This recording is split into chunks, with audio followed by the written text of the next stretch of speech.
My mom was found by my dad, who had just been released from prison, and she begged me for help right as a tornado was making landfall. The entire city was locked down, with everyone staying indoors. I didn't know how to drive, so I called Ryan, asking him to take me to my mom, but he kept rejecting my calls, ignoring my messages, only replying that he was working overtime, with no one responding to the emergency.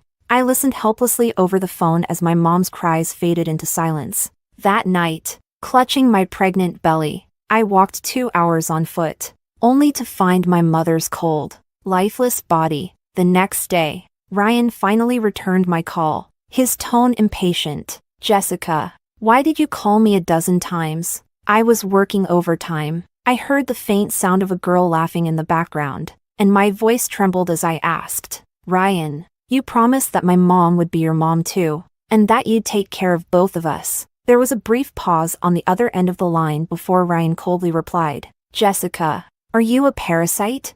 Chapter 1. After drafting the divorce agreement, I sent the document to Ryan. "If there's anything you don't agree with, make your changes and send it directly to my lawyer." After saying that, I immediately blocked him. I had chased Ryan for 4 years. Everyone knew that there was a simp at South University who was hopelessly in love with Ryan. After we graduated, Ryan finally agreed to be with me. Maybe it was because I had worked so hard to win him over. I was always careful in our relationship, never once throwing a tantrum, and I agreed to all his demands. I thought that if I did this, he might love me more. I learned to go to the hospital by myself, even when my fever spiked to 40 degrees. The taxi driver was afraid I might be too delirious to know where I was going, but Ryan just told me to stop being dramatic over a minor illness. I learned to put myself second to Ryan, always putting his needs first. No matter how much pain or despair I felt,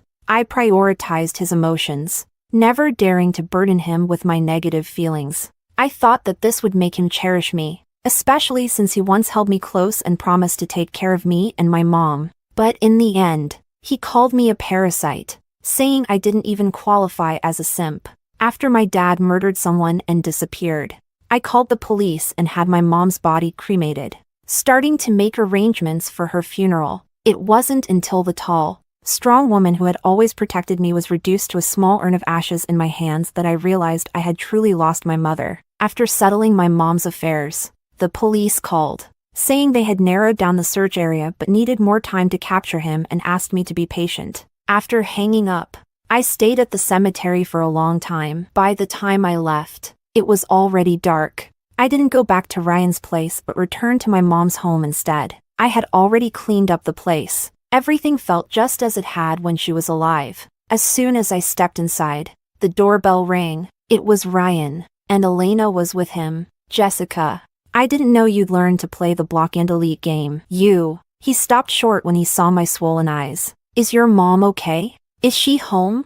His brow furrowed involuntarily, and he started to step inside, but I blocked him. "Ryan, I've already sent you the divorce papers. If you're okay with everything, let's finalize the divorce tomorrow." I looked up at him calmly. Ryan was momentarily stunned, but Elena, standing behind him, spoke up first. "Sorry, sis. I accidentally twisted my ankle last night, and Ryan insisted on taking me to the hospital. That's why we were delayed." "Don't be mad." Her words were an apology, but the look she gave me was filled with undisguised provocation. I nodded, too exhausted to even make a sarcastic comment. Ryan hesitated, but seeing how clearly tired I was, he softened a bit. "All right. I know I shouldn't have ignored you yesterday, but nothing happened, right?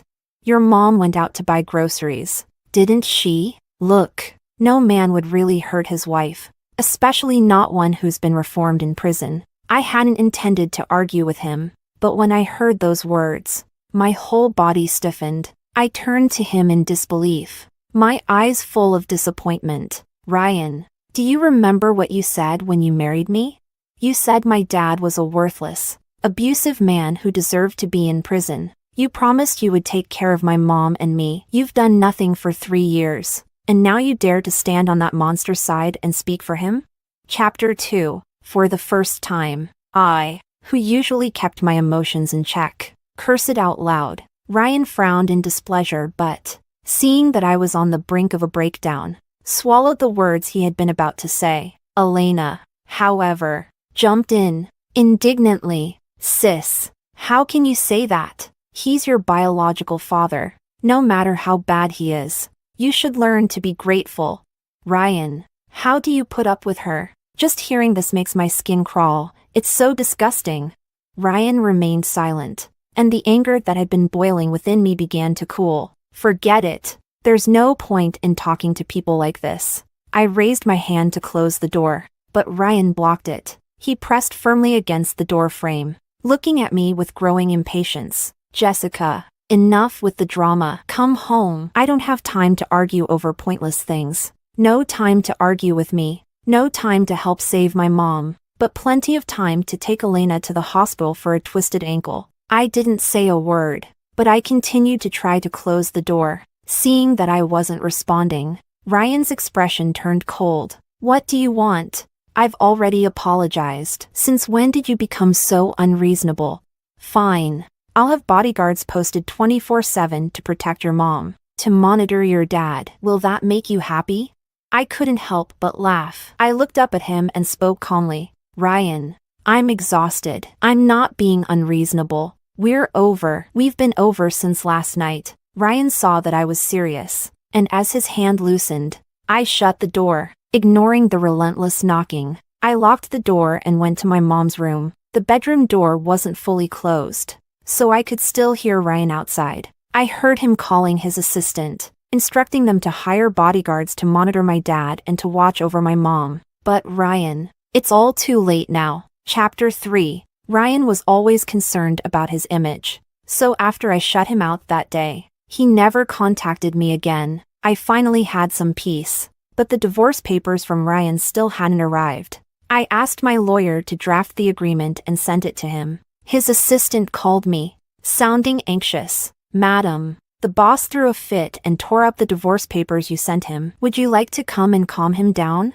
I can arrange a car for you. After 3 years of marriage, the assistant was well aware of the dynamics between Ryan and me. Whenever Ryan lost his temper over something, the assistant would call me to come and soothe him. But this time, I calmly declined the offer and hung up, ignoring the surprise in the assistant's voice. After filing for divorce with my lawyer's help, I took a taxi to the hospital. I didn't want this baby. I couldn't provide him with a happy home, nor did I have the energy to care for a child. The best thing for him was to be reborn into a happier family. In the office, the doctor frowned as she looked at me. Did you come alone? Where's your husband? I forced a bitter smile and shook my head. We're divorced. The doctor sighed, muttering about how irresponsible men were nowadays as she filled out the paperwork for the procedure. Since the baby was still small, she recommended a medical abortion. I lay on the hospital bed, feeling the cramps in my abdomen, my body drenched in cold sweat. Nausea rose up in my throat, and I staggered to the toilet, vomiting until tears streamed down my face. The doctor suggested that I walk around to help the process along. I endured the pain, gripping the wall in the hallway as I took one agonizing step after another, my entire body numb as if I might faint at any moment. Finally, while in the bathroom, I saw a blurry, flesh-like shape in the toilet, and my tears fell instantly. I knew this was my child. I had once imagined his personality, his appearance, and fantasized about the day he would stumble towards me, calling me Mom. As I opened the bathroom door, my vision blurred for a moment. Ryan was standing right in front of me, radiating a cold, angry energy as he glared at me. Jessica, you've got some nerve. Deciding to abort our child without my consent? Are you out of your mind? How could you do something like this? His aggressive questioning didn't stir much sadness in me. Seeing his face grow darker only gave me a twisted sense of satisfaction. I turned and pointed to the flesh-like mass still in the toilet, smiling faintly. Your child? Want to see? It's right here. His gaze followed the direction of my finger, and in the next second, he turned back to look at me. Jessica, are you out of your mind? Before I could respond, my vision blurred, and I fainted. When I woke up again, I was lying in a hospital bed. Even before I opened my eyes, I could hear the doctor's instructions. The patient is very weak. To ensure everything is expelled properly, she needs to take her medication and rest. If there are any complications, a DC procedure might be necessary. Please remember to bring her back for a follow-up in a week. Ryan responded with a low okay. And to my surprise, I could hear a trace of choking in his voice. Just as I was about to open my eyes, I heard Elena trying to comfort him. Ryan, don't be too upset. Someone like her wouldn't have taken good care of the child anyway. The baby would have suffered, and she doesn't deserve to carry your child.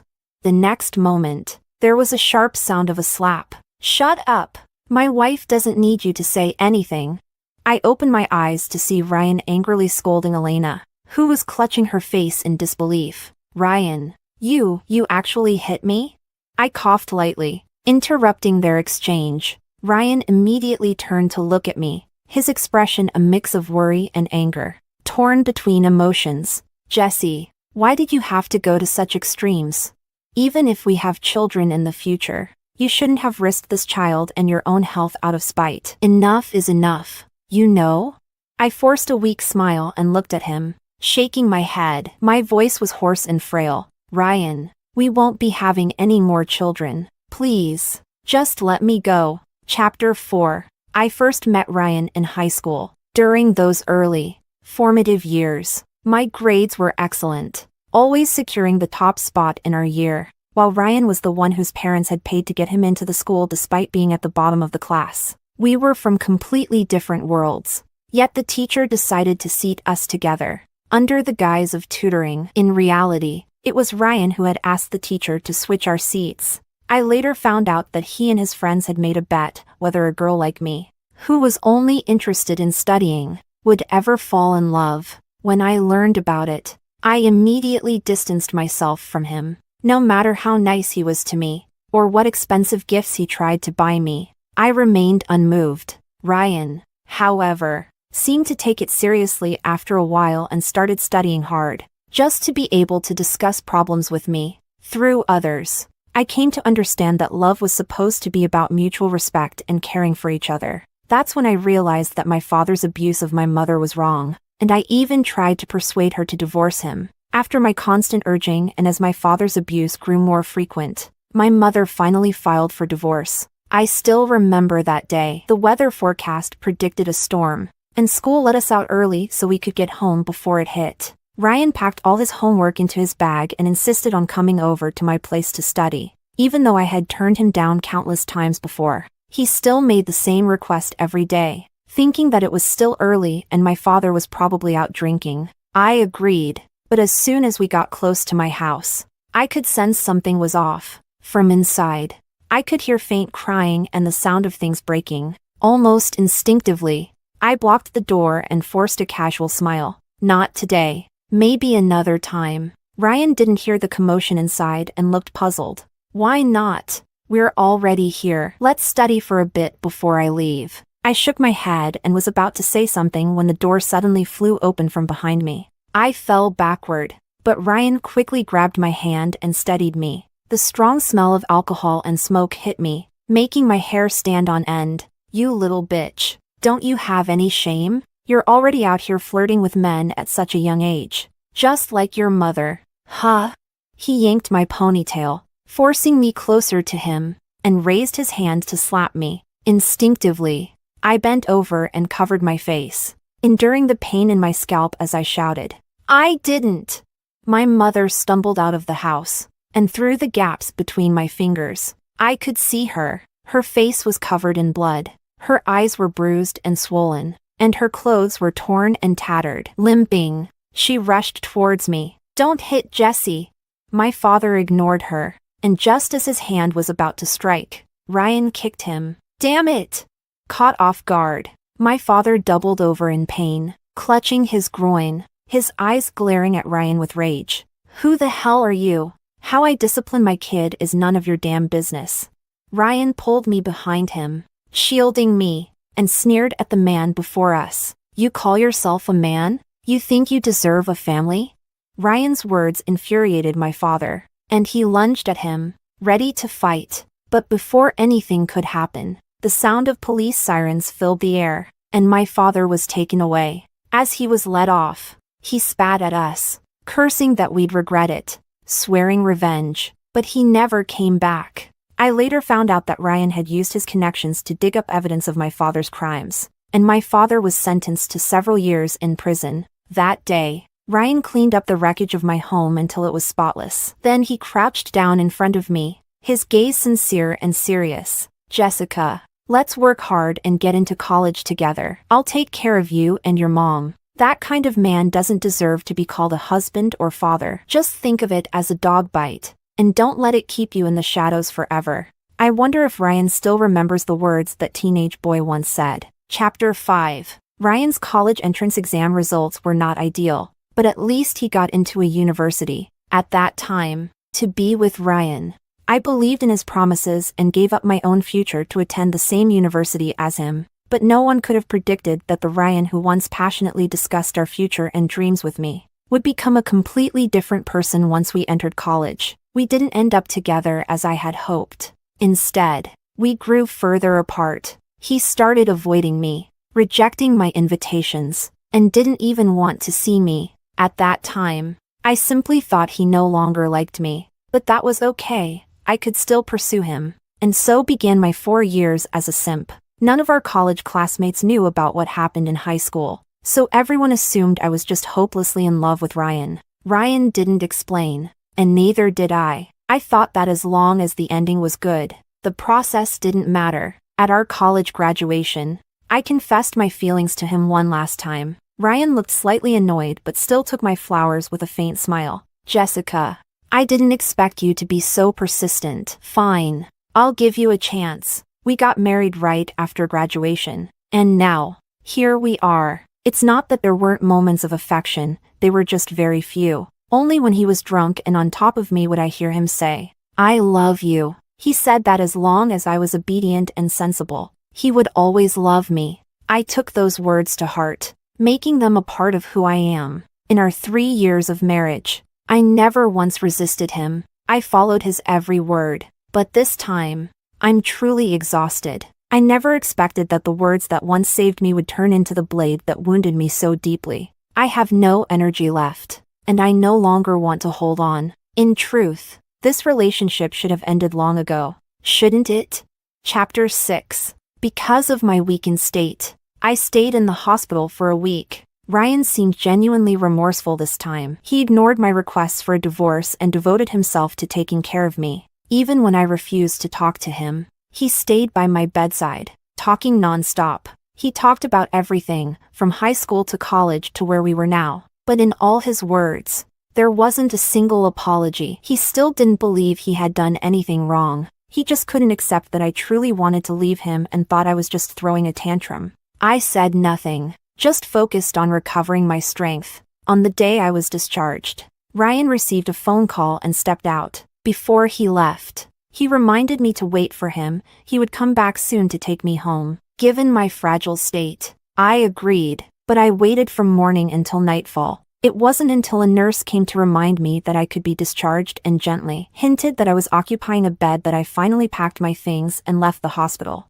Ryan, just like that night, didn't answer any of my calls. He sent a text saying he was busy and told me to take a taxi home. He'd be there soon. Despite being utterly disappointed, I still couldn't help but feel a twinge of sadness at his sudden change in attitude. By the time I returned to my mother's house, it was already the middle of the night. I lay in bed, flipping through my mother's diary, unable to stop the tears from falling. My phone rang. It was Ryan. But when I answered, it wasn't Ryan's voice that came through. It sounded like the call had been answered by mistake, the voices fading in and out. But I could still hear the clinking of glasses in the background. And then, I heard a familiar voice. "Ryan, thank you for spending my birthday with me. Are you sure everything's okay with your wife? She's already asked for a divorce. If you don't make it up to her, she might really leave you." She sounded as if she was concerned about Ryan, but her voice was filled with glee.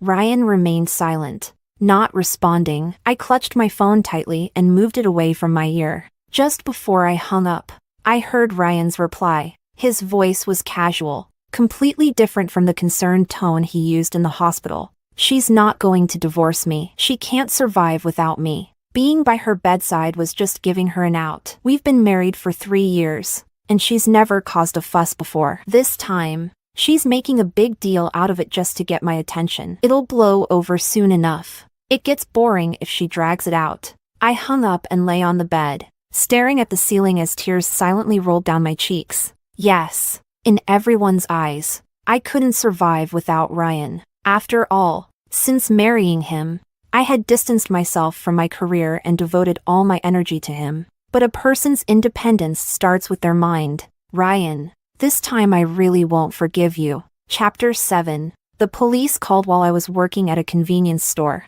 They told me the criminal had been captured, confessed to everything, and requested to see me one last time before going to prison. They asked if I wanted to meet him. My hand shook, and the Odin I was holding fell to the floor. Let's meet. My father sat across from me, his face covered in stubble, his eyes sunken, and he looked utterly worn out. I stared at the man who had ruined my life, feeling an overwhelming surge of hatred. This man had destroyed my childhood, ruined my mother's life, and warped my understanding of love. I wished he would just die. Seeing that I wasn't speaking, my father suddenly laughed. You're not doing well, are you? Where's that boy from before? He's left you, hasn't he?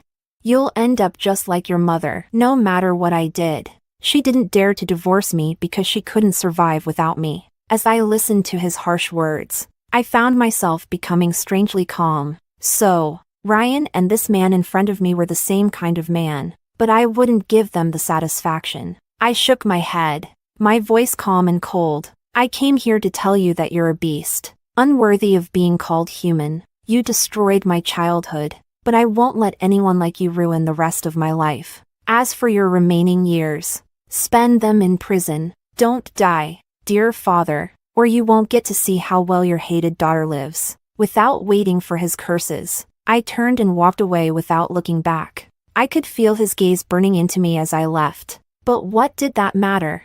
The more they doubted me, the more certain I was that I had made the right choice. Chapter 8. While working at the convenience store, I met a man who was dressed modestly. He extended an olive branch to me, inviting me to become a model. He mentioned that the pay might be low initially, but it would improve over time. After careful consideration and researching the company to ensure its credibility, I agreed. That very night, my agent took me to shoot my portfolio. To my surprise, once the photos were released, they quickly gained attention online. People praised my looks and figure, though they noted that I still needed to work on my posture. I dove headfirst into the modeling industry and began my journey of hard work. But I never expected to run into Ryan at a modeling competition. He was seated in the VIP section of the audience, with Elena by his side. The moment I stepped onto the stage, I saw him, along with the amazement in his eyes and the jealousy in Elena's. Ryan had tried to contact me during this time,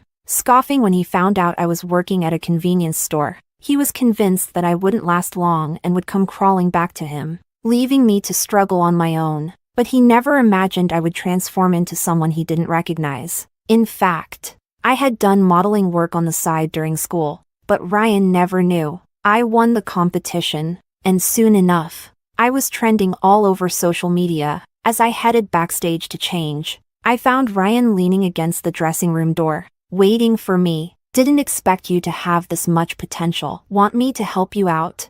When I ignored him, Ryan stepped forward, attempting to wrap his arm around my waist. I took a step back, putting distance between us, and coldly said, "You've received the divorce papers, right? The court date is in a few days, and yet you have the time to flirt with your soon-to-be ex-wife?" Ryan froze, clearly unaware of the divorce proceedings. It wasn't hard to guess that Elena had intercepted the papers. She likely hoped that Ryan, being unprepared, would lose the case, making it easier for her to take my place. Realizing this, Ryan pulled out his phone to confirm with his assistant, then looked at me in disbelief. "Jessica, you really want a divorce? Why?" When he asked why, all I could do was laugh. "Didn't your bodyguard tell you why?" "Oh, so you didn't actually send any bodyguard to protect my mom, did you?"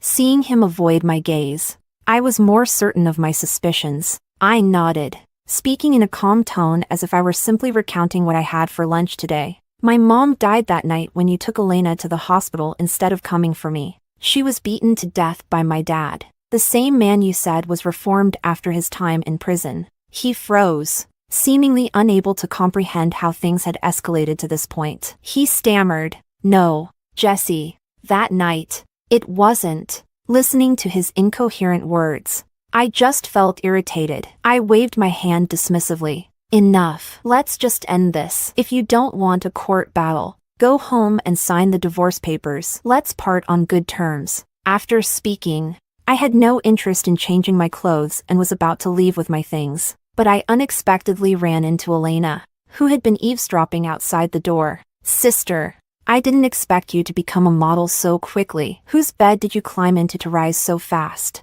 Before she could finish, Ryan slapped her hard across the face. "Who gave you the right to speak to Jessica like that? Wasn't it because you climbed into my bed that you're even here?" Ryan's harsh words hurt more than that slap, and Elena's eyes instantly filled with tears. I raised an eyebrow and looked at Ryan, surprised by his sudden self-awareness. Just as I was about to leave, Ryan grabbed my sleeve. "Jessica, I'm done with Elena. Come back home, okay? Let's not get a divorce, please?" Hearing the almost pleading tone in his voice, I turned to him, tilting my head with a light smile. "If your mother had died because I was too busy with an affair to help her, would you forgive me?" Chapter 9. The day before the court case. The divorce agreement arrived in my hands. Ryan had modified the terms, giving me 70% of the assets. I don't know what his intentions were, perhaps regret or an attempt to win me back, but I was entitled to that money, so I signed the papers without hesitation. As my schedule became increasingly packed, I found less time to grieve. The pain of losing my mother gradually began to heal. And as for Ryan, thinking of him now barely stirred any emotion in me. Time is cruel in that way. It can make you fall in love with someone quickly, but it can also slowly help you forget them. The next time I saw Ryan was 6 months later, after I had once again achieved a significant success, causing a stir online. My name and Ryan's name were suddenly linked together. Someone had dug into our past relationship and twisted the facts, claiming I pursued Ryan for 4 years just for money, that he launched my modeling career,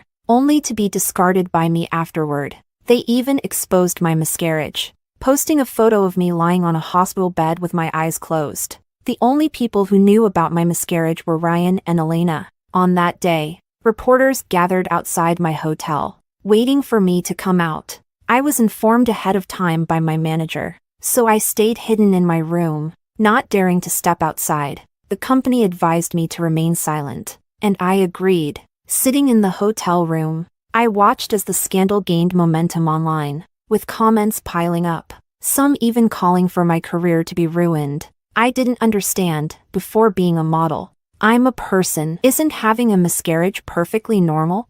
After much thought, I sent Ryan a message. "Was it you?"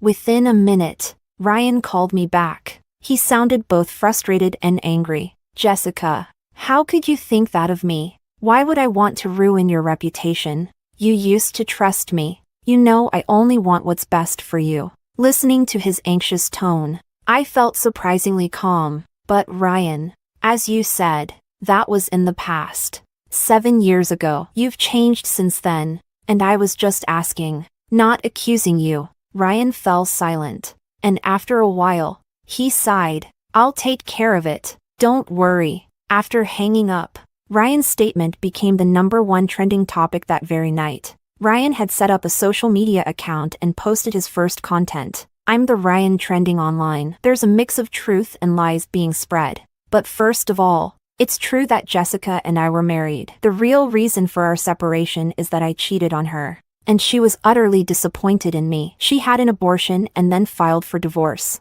I believe she made the right decision. Anyone who is currently outraged and attacking her online would have done the same. This is entirely my fault, so please stop criticizing her. Lastly, I want to say that Jessica was a person before she became a model. What she did does not make her unprofessional or unworthy of being a model. Please view this situation rationally. Ryan's statement shocked not only the public but also me. I had always known that Ryan was someone who cared deeply about his reputation. That's why I didn't mention his infidelity in the divorce agreement, out of respect for the good times we had. I never revealed anything publicly, but I never expected him to expose this to the public just to clear my name. The public's opinion shifted quickly. Some internet users dug up Elena's account, and her comment section was quickly flooded with backlash. At the same time, my company issued a clarification statement and filed a lawsuit against Elena. After everything had settled down, I sent Ryan a message.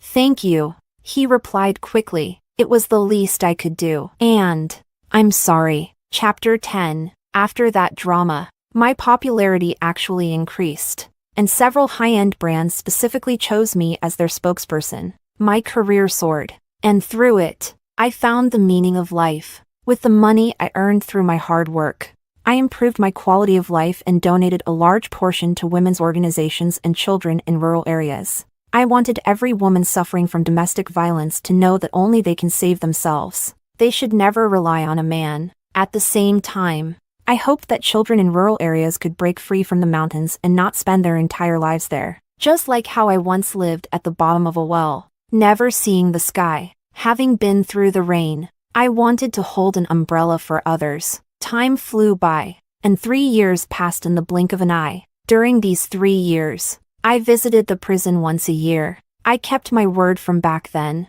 I truly got better year after year. Seeing my biological father grow more and more haggard and miserable in prison with each passing year brought me a sweet satisfaction. He could only try to provoke me by bringing up Ryan again and again. But who cared? I had long since left Ryan behind, until one day, I saw the news. Goo Corporation had a change in leadership. Ryan had been in a car accident that left him paralyzed from the waist down, requiring lifelong hospitalization to maintain his physical functions. That day, I had just returned from vacation abroad. I went to see Ryan. He lay in his hospital bed, looking weak, his brows furrowed with a sense of life's weariness and regret. When he saw me, his dim eyes suddenly lit up. "Jesse, don't come in just yet." Because he was so excited, he lost control of his bowels, and a foul smell filled the air. He hurriedly called for the nurse to change his clothes, but they were negligent because he was just an overthrown CEO and they were reluctant to help him. I walked over and personally helped him tidy everything up. When I looked at him again, Ryan's face was red as if it was about to drip blood. He was embarrassed and ashamed. "I'm sorry to have you help me, Jesse." I shook my head and reached out to peel an apple for him. "Are you doing well?" He was taken aback, looking at his paralyzed legs, then back at me, forcing a smile. "I'm fine." His expression carried a hint of hope. I knew what he was thinking, but I didn't ask. I just nodded and continued. "That's good. I'm doing well too. I never thought my life could be so expansive." "Thank you, Ryan." He didn't understand what I was thanking him for, but he nodded anyway. "Do you still hate me?" Seeing his cautious expression, I finished peeling the last piece of the apple, placed it on the table, and calmly looked at him. "I don't hate you. To me, you're just a familiar stranger. I hope you do well." With that, I stopped looking at him, turned around, and was about to leave when I heard him behind me, his voice filled with reluctance and panic. "You still care about me, right, Jesse? Otherwise, why would you hope I do well? You still care, don't you?" I paused at the door, not turning back, and replied in a calm voice. "I hope everyone does well, not just you." There was silence behind me as I walked out of the hospital room. I walked faster and faster, heading straight towards my own light. Chapter 11 Epilogue. Actually, when I bet with my friends that I could win Jessica over, I was confident of victory, but I didn't expect her to be so hard to get. So, I had no choice but to focus on studying to catch her attention. Eventually, I really fell for her, especially after seeing what happened with her parents. I felt even more protective of her and vowed to treat her well for the rest of my life. But I broke that promise. In college, my friends made fun of me for having such a poor girlfriend. They belittled Jessica, and I didn't defend her. Gradually, I began to think I deserved better. I let Jessica chase after me for 4 years. Finally, when we graduated, I was tired. Jessica was my best option. At least she was truly devoted to me, beautiful, and obedient. We got married without even dating. But after marriage, I found her boring. Elena, on the other hand, was seductive and full of excitement. So I started an affair with her. And I wasn't wrong. Jessica found out about Elena and me. And she just accepted it. The night Jessica's mom died, I was actually planning to pick her up. But just as I grabbed my car keys to leave the office, Elena twisted her ankle behind me. She cried until her eyes were red. But she still bit her lip and told me to go find Jessica, saying she would be fine. Such a considerate girl really tugged at my heart. I thought it over, figuring Jessica was probably just exaggerating or trying to get my attention. But Elena genuinely hurt her ankle. So,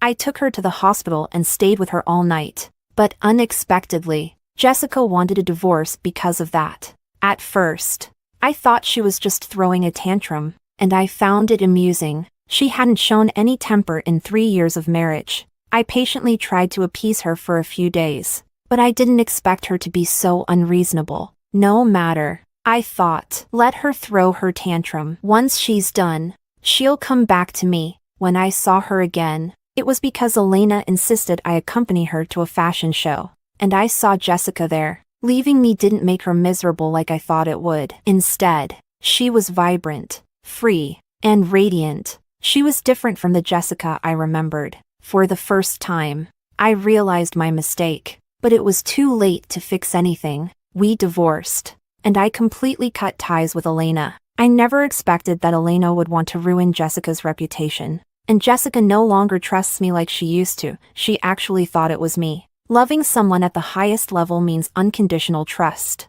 So, no matter what happened between Elena and me in the past, as long as I told Jessica there was nothing between us, she would believe me. I used to think it was because she couldn't let go of me, but in reality, she trusted me unconditionally, choosing to believe in me even if it meant deceiving herself, because she loved me. But now, I'm the first person she doubts. She doesn't love me anymore. After I released the statement, Jessica thanked me. You're welcome. Or perhaps, I'm sorry. I couldn't fulfill the promises I made to you, and I've hurt you time and time again. Jessica, I'm sorry. I hope you live a better life from now on.